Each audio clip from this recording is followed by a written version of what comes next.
Jangan di-skip dulu, siapa tahu video ini yang lagi kalian cari. 5 alasan kenapa gen milenial sulit punya rumah. Punya rumah dulu dianggap hal normal. Sekarang buat gen milenial, itu terasa seperti mimpi yang makin jauh. Bukan karena gen milenial malas, bukan juga karena gengsi, tapi memang ada banyak realita yang berubah. Di video ini kita bahas 5 alasan utama kenapa gen milenial sulit punya rumah. Dan ini bukan buat menyalahkan, tapi buat memahami keadaan. Alasan pertama, harga rumah naik jauh lebih cepat dari gaji.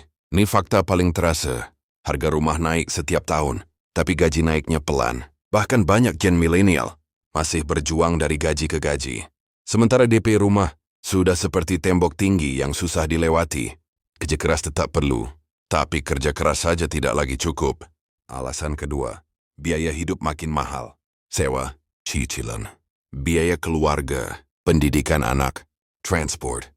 Semua naik. Gen milenial ada di fase hidup dengan tanggung jawab paling berat.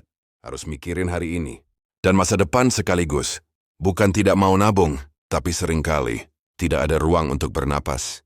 Alasan ketiga, tekanan ekonomi pasca krisis dan pandemi.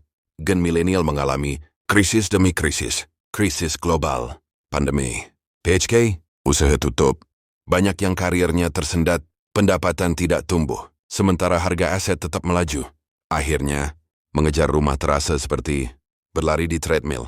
Alasan keempat, sistem kredit tidak ramah generasi produktif. Syarat KPR semakin ketat.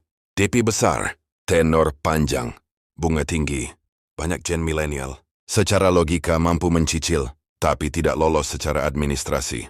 Bukan karena tidak mampu, tapi karena tidak sesuai kriteria sistem. Alasan kelima, waktu sudah berjalan tekanan makin besar, gen milenial sering berada di fase di mana usia bertambah, tapi aset belum sebanding. Tekanan sosial, bandingan dengan teman, ekspektasi keluarga, semua datang bersamaan. Padahal tiap orang punya garis hidup dan kondisi berbeda. Kalau kamu gen milenial dan hari ini belum punya rumah, itu bukan kegagalan. Itu hasil dari realita ekonomi yang tidak berpihak pada generasi ini.